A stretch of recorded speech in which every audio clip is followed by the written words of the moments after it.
تمام تعریفیں، حمد اور ثنا اللہ تعالیٰ جل مجدہ الکریم کے لیے۔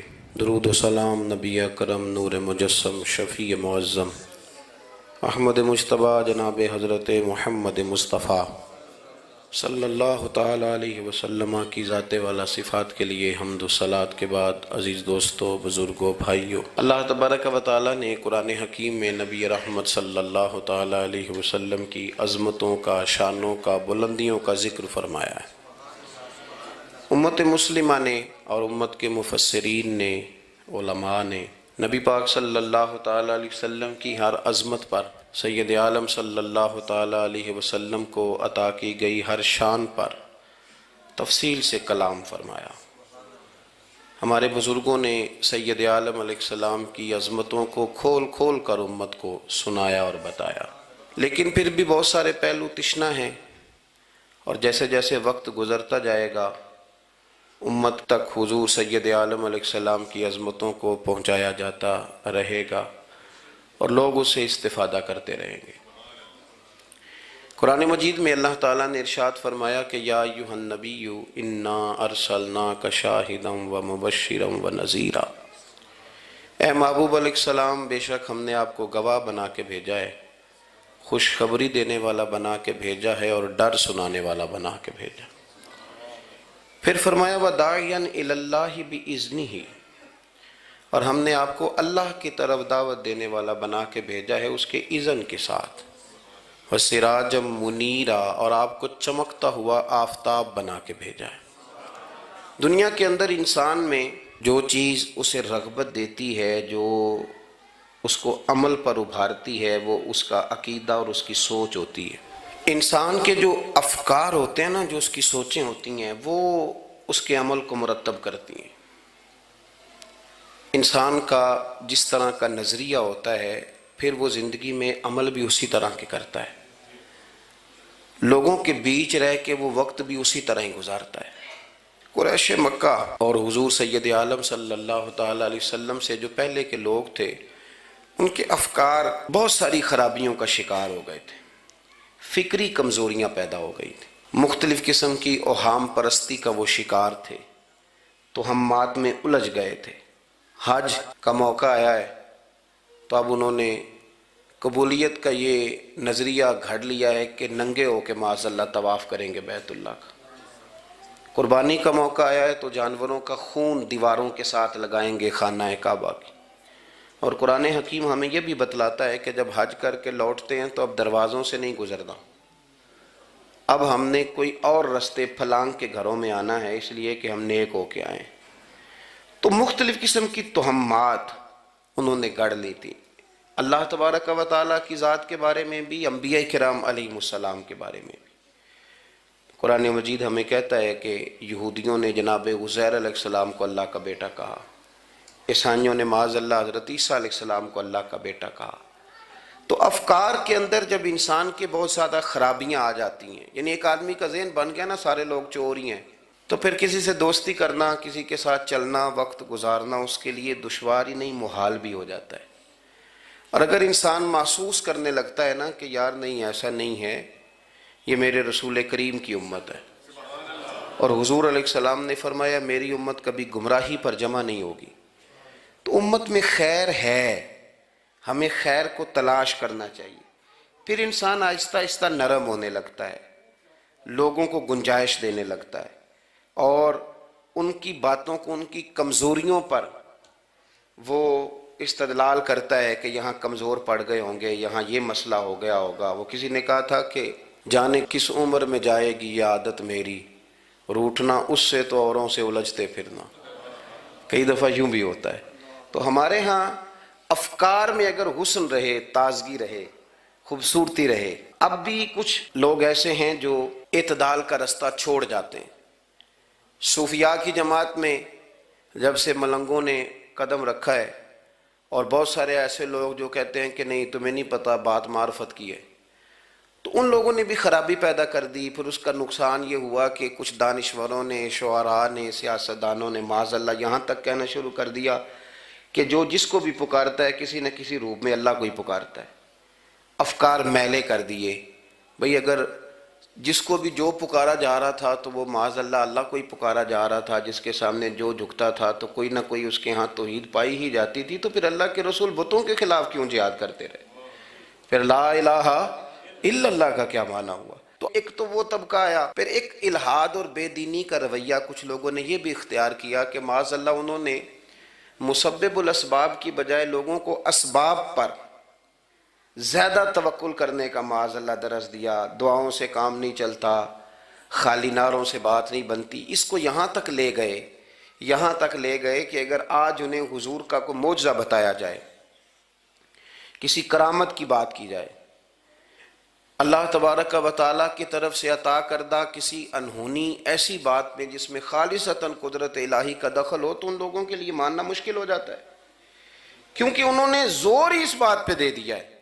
تو ان سارے رویوں کے اندر ہمیں پھر پلٹ کر انہی تعلیمات کی طرف توجہ کرنی ہوگی جو مدینے والے محبوب نے ہمیں عطا فرمائی، جو حضور نے عقائد اور نظریات کا حسن ہمیں عطا فرمایا۔ یہ میرا دور گھبرائے ہوئے لوگوں کا دور ہے، پریشان لوگوں کا دور ہے۔ ڈپریشن کے مریضوں کی تعداد 65% تک پہنچ گئی ہے۔ اس قدر زیادہ لوگ ڈرے ہوئے، پتہ نہیں کیا ہوگا۔ جو غریب ہو گیا وہ جانتا ہے شاید کبھی بھی میرا ہاتھ نہیں پڑے گا، جو بیمار ہو گیا وہ سمجھتا ہے کہ شاید کبھی تندرست نہیں ہوگا۔ تو کمزوری آ گئی اور تیزی کے ساتھ آئی۔ ٹی وی پہ بیٹھے لوگوں نے بھی کمزور کیا۔ پھر ایک تعویذ دھاگے والے تھے، انہوں نے بھی کہہ دیا تینوں کسی نے کچھ کیتا ہے۔ او بھئی کنے کیتا ہے؟ کہندا ہے دا مینوں حکم ہی نہیں، مینوں تے شرارت دا حکم سی وہ میں کر چھڑی، تینوں کسی نے کچھ ہے۔ اب تو سوچتا رہ، جتنے تیرے دشمن ہیں تو ان کی لسٹ بنا لے۔ تو شرارتیں ہوئیں، لوگ کمزور ہوئے، افکار کے اندر کمزوری آئی۔ رسول کریم صلی اللہ علیہ وسلم لوگوں کو طاقتور کرتے، توکل کا درس دیتے، توحید باری تعالیٰ کے ستھرے جذبے حضور اپنے غلاموں کو عطا فرماتے، ان کی فکری حضور تربیت فرماتے، فکری۔ اللہ کے رسول صلی اللہ علیہ وسلم غار ثور میں موجود ہیں، ساتھ سیدنا صدیق اکبر رضی اللہ تعالیٰ عنہ۔ کفار جو گرفتار کرنے والے تھے، پیچھے لگے ہوئے تھے، وہ غار ثور کے دروازے تک آ گئے۔ جس طرح ڈاکٹر بول دیتا ہے، وہ کہہ دیتا ہے کہ اب جناب مشکل ہے، اگلے ہفتے آپ چلے جائیں گے، تو وہ جو کمزور لوگ ہیں انہوں نے اگلے ہفتے کیا جانا ہوتا ہے، وہ جب ڈاکٹر بتاتا ہے اسی وقت ہی فوت ہو جاتے ہیں۔ وہ کہتے ہیں اگلا ہفتہ تو لیٹ ہے، اسی وقت ہی سمیٹ لیتے ہیں سامان سفر۔ اور کچھ لوگ ایسے تھے، ڈاکٹر نے کہا کہ جناب آپ کی رپورٹس بتاتی ہیں کہ آپ بہت جلدی چلے جائیں گے، تو انہوں نے کہا جناب آپ جو کہہ رہے ہیں اپنے علم کے مطابق کہہ رہے ہیں، پر ہونا تو وہ ہے جو میرا رب کریم چاہے گا۔ یہ وہ جذبات ہیں جو ہمیں رسول کریم علیہ السلام نے عطا فرمائے۔ دیکھو حضرت ابوبکر صدیق رضی اللہ تعالیٰ عنہ کے ساتھ حضور غار ثور میں موجود ہے۔ کفار جو گرفتار کرنے والے ہیں وہ دروازے تک آ گئے، بالکل دروازے تک۔ جناب صدیق اکبر رضی اللہ تعالیٰ عنہ ان کو دیکھ کر تھوڑا سا گھبرائے، اپنے لیے نہیں، ذات مصطفیٰ کے لیے گھبرائے، کہیں حضور کو کوئی تکلیف نہ پہنچ جائے، تھوڑا گھبرائے۔ یا رسول اللہ وہ تو قریب آ گئے، اور اگر انہوں نے پیروں کی جانب جھک کر دیکھا تو وہ تو ہمیں دیکھ لیں گے۔ بالکل سرانے پہنچ گئے، یہ آ گئے، کھڑے ہو گئے، اور درمیان میں پردہ کیا ہے؟ مکڑی کا جالا، اور مکڑی کا جالا پھونک سے بھی اڑ جاتا ہے، تو مکڑی کا جالا بیچ میں۔ حضور وہ تو پہنچ گئے، ذرا جھک کر کے دیکھیں گے تو وہ تو ہمیں پکڑ لیں گے۔ اب یہ وقت تربیت ہے، اور وہ تربیت جو محبوب نے اپنے اس عظیم صحابی کی فرمائی، اس تربیت کو میرے رب کریم نے قرآن مجید میں بیان فرمایا۔ حضور فرماتے ہیں، رب فرماتا ہے کہ فرمایا محبوب نے، فرمایا لا تحزن، ابو بکر گھبرانا۔ یہ ایک موقع ہوتا ہے جب انسان کو گھیر لیتی ہیں مشکلات چاروں جانب سے، اور جو بھی آتا ہے وہ اسے مایوس ہی کرتا ہے، لیکن حالات کے سہمے ہوئے لوگوں کو بتا دو حالات بدل جاتے ہیں، ایک جیسے نہیں رہتے۔ کہا لا تحزن، ابو بکر گھبرانا، کیوں؟ ہماری فوجیں آ کے انہیں پکڑ لیں گی، یا اندر ہمارے پاس کوئی ایسا اسلحہ موجود ہے کہ ہم ان پر چھوڑ دیں گے تو یہ مر جائیں گے۔ لا تحزن، ابو بکر گھبرائیے مت۔ کیوں نہ گھبرائیے؟ اس لیے کہ ان اللہ معنا، بے شک اللہ ہمارے ساتھ ہے۔ جن کے ساتھ رب ہو انہیں گھبرانا نہیں چاہیے. انہیں گھبرانا کہ جو مصلے کی قوت ہوتی ہے، یہ دعا کی طاقت ہوتی ہے، دعا صلاح المومن، یہ جو قوت ہوتی ہے انسان کے پاس، یہ جو اس کے پاس ہتھیار ہوتا ہے کہ آج رات منا لوں گا میرا رب کرم فرما دے گا، یہ جو اس کے پاس قوت ہوتی ہے یہ اسے کمزور نہیں پڑنے دیتی، اسے طاقتور رکھتی. تو حضور نے افکار کے اندر یہ حسن پیدا کیا، لوگوں کو بتلایا کہ بجائے اس کے کہ تم کوئی چور رستہ تلاش کرو، کوئی سیاست کرنے کی کوشش کرو، تم کوئی ایسی راہ اختیار کرو جو تمہیں محسوس ہو کہ درست نہیں ہے، اس رستے نہ چلو، بلکہ تم اپنے رب کو منانے والے رستے پہ چلو. اور ترمذی شریف میں حدیث ہے، حضرت انس بن مالک رضی اللہ تعالیٰ عنہ فرمانے لگے کہ کریم محبوب علیہ السلام فرماتے ہیں کہ اپنے دکھڑے دنیا داروں کو نہ بتانا، سیٹھوں، نوابوں، چودھریوں، چاپلوسی کرنے کی ضرورت کوئی نہیں. اپنے دکھڑے دنیا داروں کو نہ بتانا ورنہ اللہ تمہیں کبھی غنی نہیں فرمائے گا. فرمایا اپنے دکھ اپنے رب کریم کی بارگاہ میں عرض کرنا، جلدی یا دیر سے اللہ تمہیں لوگوں سے بے نیاز کر دے گا. تربیت فرمائی. ہم لوگوں نے تیزی سے اپنے آپ کو کمزور کیا ہے، توجہ کا مرکز دنیا دار. وہ اکبر الہآبادی نے کہا تھا کہ مصیبت میں بھی اب یاد خدا ہم کو نہیں آتی، دعا منہ سے نہ نکلی جیبوں سے عرضیاں نکلی. اب بھی نہ لوگ درخواستیں جمع کراتے ہیں، دعائیں نہیں کرتے. تو بھائی ایک تو یہ کہ توحید باری تعالیٰ کے بارے میں اصل نظریات، افکار کا حسن، پاکیزگی، اور آپ کا اپنے رب کی جانب پورا توجہ کرنا. ہمارے ہاں اب تو خیر کرامتیں فیس بک پہ آتی ہیں اور لوگ اس کا سوال بھی بڑا تگڑا کر کے کرتے ہیں. اور جو بچے چھوٹے موٹے ہماری طرح طالب علم ہوتے ہیں، کچھ کتابیں پڑھنے والے دین کے، وہ کئی دفعہ الجھ جاتے ہیں کہ اب اس کو ٹیلی کیسے کریں، ساتھ کیسے جوڑیں. ایسی کرامتیں اور کرامت بیان کرنا بھی لوگوں نے ذمہ داری سمجھ لیا ہے، حالانکہ جڑے محرم راز حقیقت دے وہ تے راز حقیقت کھول دے ہی نہیں. اے جنہ ویکھیا نہیں او کرن گلاں، جنہ ویکھ لیا او تے بول دے ہی نہیں، تو بات ہی نہیں کرتے. تو کرامت نا جوڑ جاڑ کے نا کہیں فٹ کی جاتی ہے. آپ کو بخاری مسلم میں حدیث ملے گی، کوئی بھی ایسی اوہام پرستی، کوئی بھی ایسا نظریہ، کوئی بھی ایسی بات جو ذہن کو منتشر کرے، یعنی ابھی تک لوگ کہہ دیتے ہیں ہمارے کہ وہ کالی بلی رستہ کاٹ گئی تھی. تو معاملہ بڑا، میں ملتان شریف پہنچا تو مجھے وہاں ایک میرے سنگی کہنے لگے، بڑا پرانا ان سے ربط ہے، کہنے لگے کہ میں نے آج نہ تجربہ کیا ہے، ویسے واقعی کالی بلی رستہ کاٹی ہے تو مشکل ہو گئی ہے. میں نے انہیں کہا کہ آپ کا تجربہ سجدہ صاحب کا محتاج ہے، آپ کو دوبارہ سے تجربہ کرنا چاہیے. خدا کے بندے، کالی بلی رستہ کاٹ جائے تو مشکل ہوتی ہے، تو میرا تو سارے رستے، کئی کالی گاڑیاں رستہ کاٹ گئی ہیں، اب کیا کیا جائے. یہ کمزوری ہے. افکار میں کمزوری نہیں پیدا کریں، کچا پن نہ پیدا کریں، آپ مضبوطی لائیں. بخاری مسلم میں آپ کو حدیث ملے گی، سرور کائنات علیہ السلام کے صاحبزادے جناب ابراہیم علیہ السلام وصال فرما گئے، اور کیفیت یہ تھی کہ انہوں نے حضور کی مقدس گود میں آخری سانس لیا. داڑھی مبارک محبوب کی آنسوؤں سے بھر گئی. حضرت انس کہتے ہیں عرض کی یا رسول اللہ آپ بھی آنسو بہاتے ہیں؟ فرمایا میرا بیٹا گیا ہے تو آنسو نکل آئے ہیں، ورنہ میری زبان پہ وہی جاری ہے جس سے میرا رب راضی ہوتا ہے. اسی دن نہ، جس دن سرکار کے صاحبزادے کا وصال ہوا، اسی دن سورج کو گرہن ہو گیا. کچھ لوگوں نے بات جوڑ دی، کہنے لگے کہ آج چونکہ حضور سید عالم علیہ السلام کے صاحبزادے کا وصال ہو گیا ہے تو آج دیکھو سورج کو بھی گرہن ہو گیا ہے. بات جوڑ دی. غم کی کیفیت تھی، سرکار کی مقدس داڑھی آنسوؤں سے بھری ہوئی تھی، حالات کا تقاضا اور اس کی سمت کچھ اور تھی. حضور نے جمعے کا انتظار نہیں فرمایا، فرمایا بلاؤ لوگوں کو مسجد میں. لوگ جمع ہو گئے اور صحابہ فرماتے ہیں ہمارے خیال میں یہ تھا کہ یہ موقع نہیں تھا. آج نہ جہاد کے لیے حکم آنا ہے، کس مقصد کے لیے حضور نے طلب فرمایا، لیکن جب ہم گئے اتنا ضروری کام ہے نظریات کا صاف ہونا کہ اللہ کے محبوب نے لوگوں کو اسی دن بلا کے فرمایا لوگوں سنو، سورج اور چاند کو جب گرہن لگے تو استغفار پڑھا کرو، تسبیحات کیا کرو، نوافل ادا کیا کرو، اللہ کے حضور حاضر ہوا کرو. فرمایا یہ سورج اور چاند کو جب گرہن لگے تو یہ اللہ کی نشانیوں میں سے نشانی ہوتا ہے، کسی بندے کے دنیا سے جانے کا اس کے ساتھ کوئی تعلق نہیں۔ تم نے اپنے ذہن کو ٹھیک رکھنا ہے، افکار کو ٹھیک رکھنا، کسی بھی قسم کی تم نے اوہام پرستی کا شکار نہیں ہو۔ مضبوط رہیں، مضبوط رہیں، اٹھ باندھ کمر کیوں ڈرتا ہے، پھر دیکھو خدا کیا کرتا ہے۔ آپ مضبوط رہیں، جب مضبوط رہیں گے تو انشاءاللہ توانائی اللہ کی طرف سے عطا کر دی جائے۔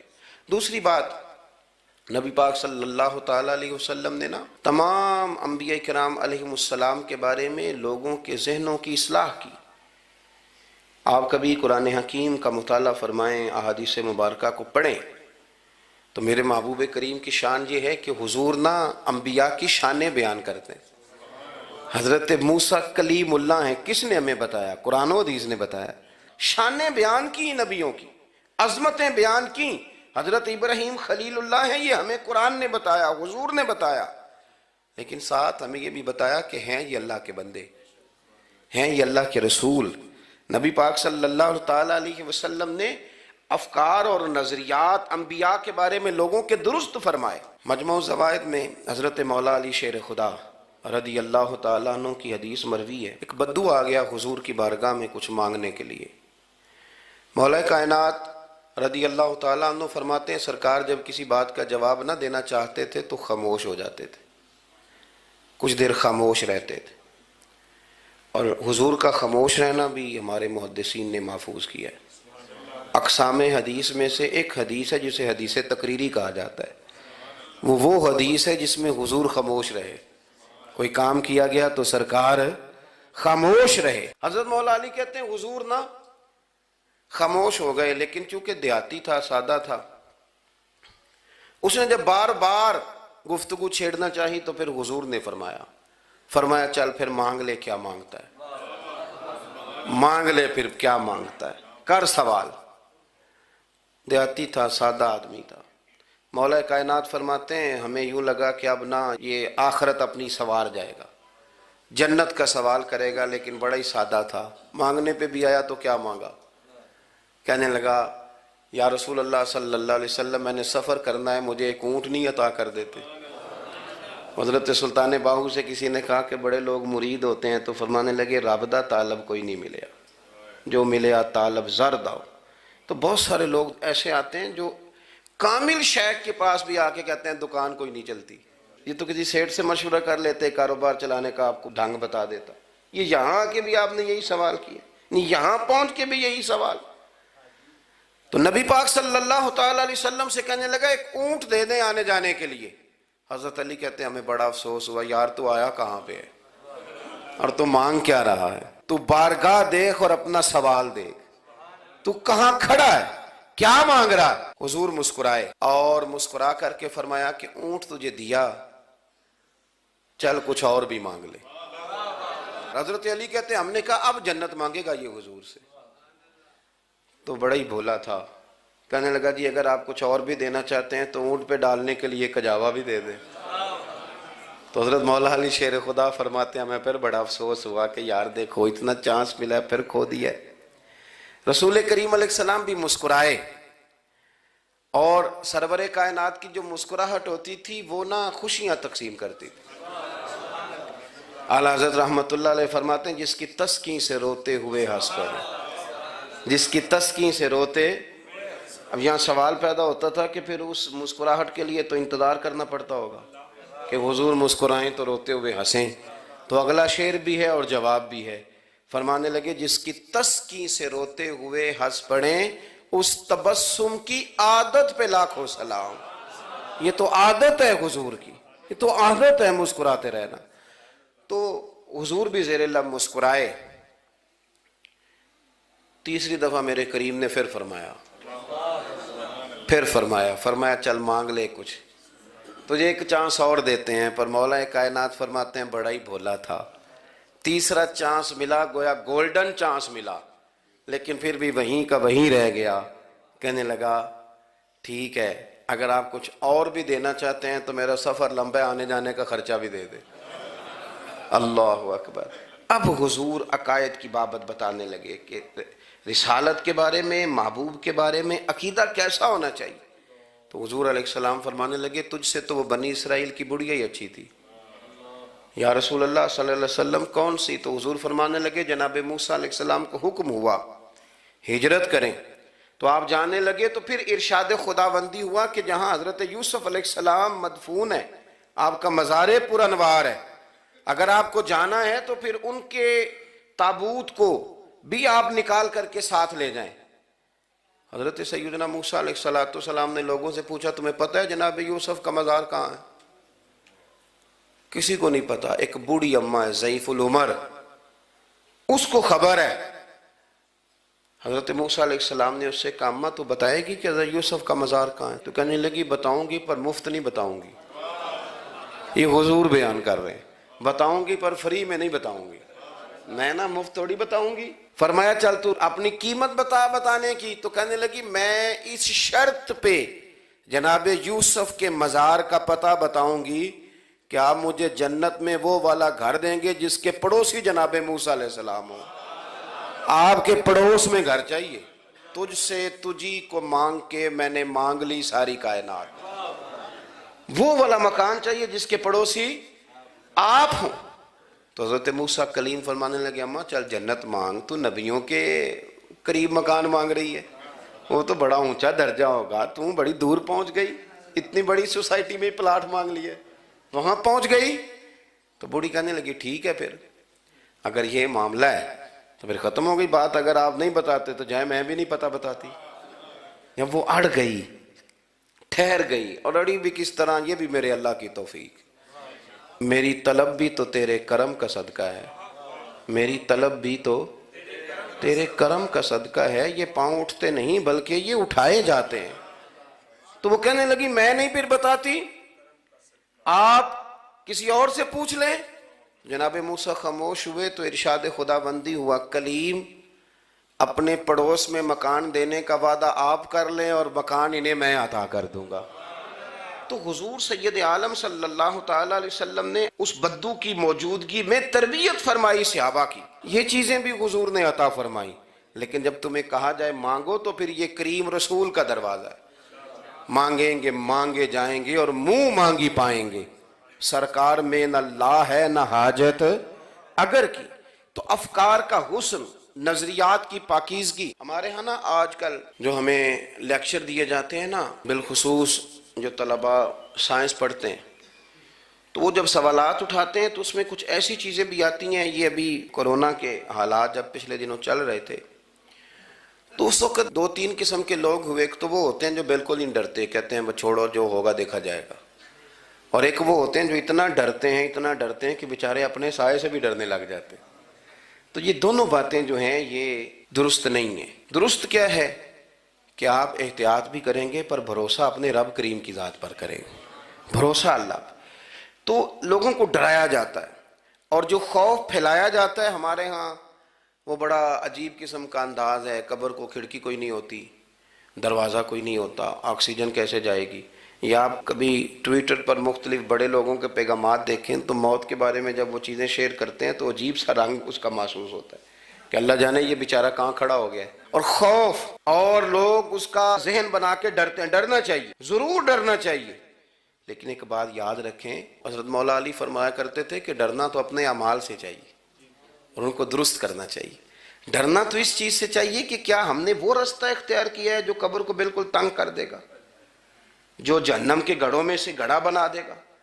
اگر وہ رستہ ہے اور اس پر آپ چلے ہوئے ہیں، آپ سخت ہو گئے ہیں، آپ نے سوچنا چھوڑ دیا ہے، آپ نے حقوق العباد کے معاملے کو ترک کر دیا ہے، آپ اپنی طبیعت کے لحاظ سے لوگوں کو ستانا مشغلہ بنا بیٹھے، آپ حلال حرام کی تمیز چھوڑ گئے، نگاہوں کی صفائی سے لے کر رزق حلال کو پیٹ میں لے جانے تک اگر غیر محتاط ہو گئے تو پھر تو خوف کھائیں.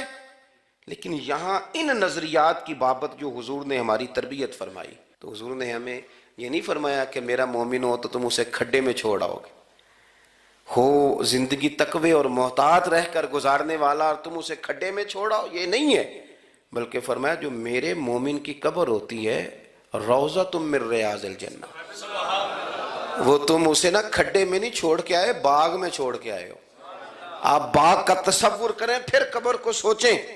نہیں باغ میں چھوڑ کے، اور باغ بھی معمولی نہیں، جنت کے باغوں میں سے باغ، جنت کی کیاریوں میں سے روضۃ من ریاض الجنہ.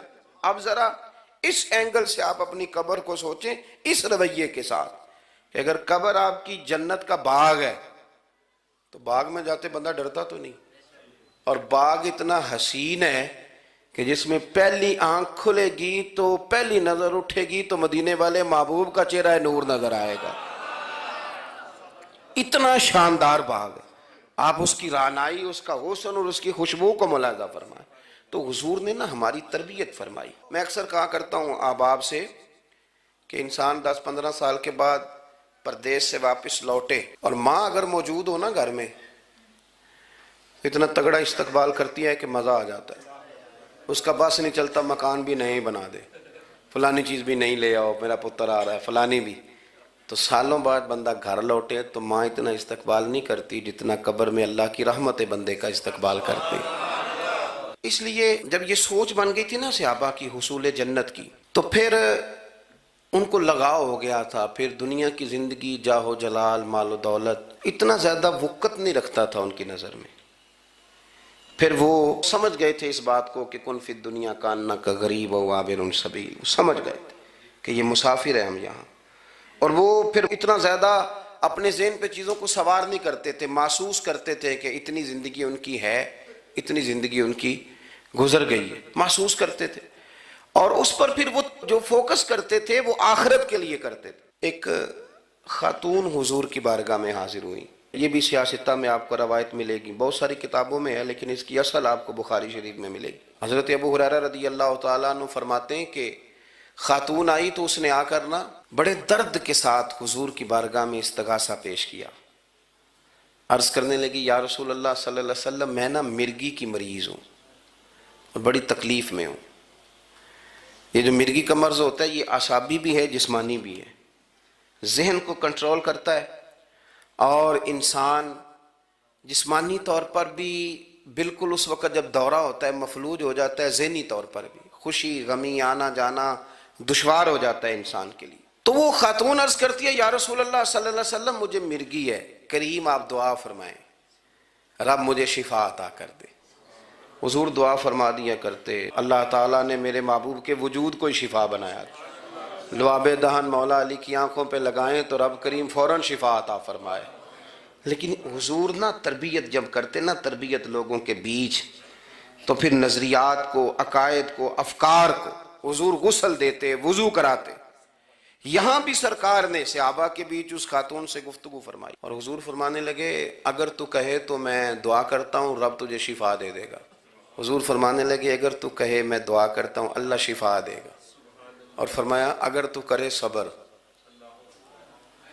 تو میرا وعدہ ہے رب بغیر حساب کتاب جنت عطا کرے گا.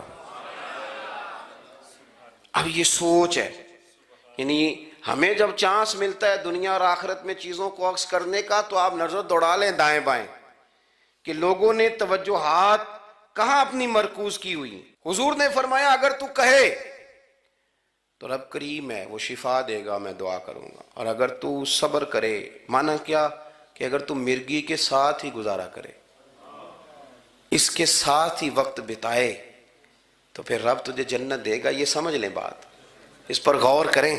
وہ جو بیماری کو رحمت کہا گیا تو یہاں اس کا عملی مظاہرہ ہونے جا رہا ہے. حضور فرمانے لگے گر تو صبر کرے تو رب جنت دے گا. صحابہ کہتے ہیں اس بوڑھی نے 1 منٹ نہیں لگایا سوچنے کے لیے، فوراً عرض کرنے لگی. گویا عرض کرتی ہے حضور تھوڑی سی تو زندگی ہے، میں مرگی کے ساتھ ہی گزارا کر لوں گی، آپ دعا کریں رب مجھے جنت عطا کر دے، ہاں میرے لیے جنت کی دعا کر دیں.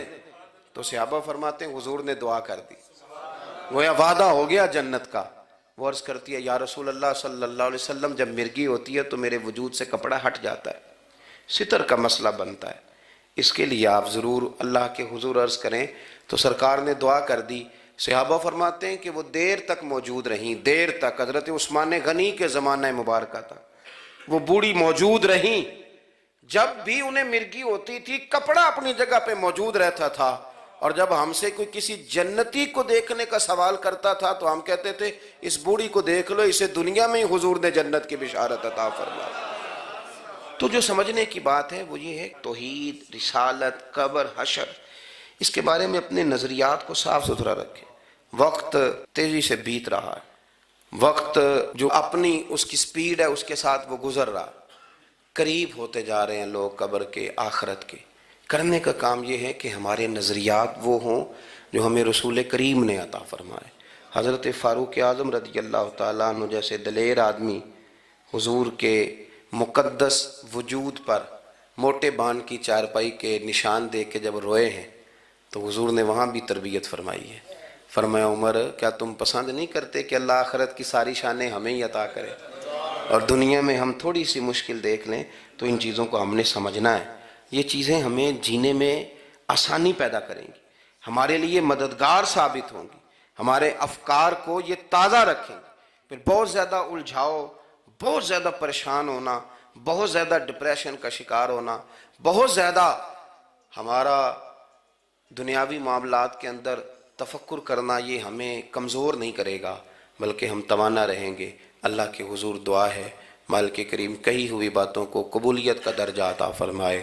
دوران گفتگو جام بھول گئے، اللہ ہمارے ساتھ درگزر والا معاملہ فرمائے۔ آخر دعوانا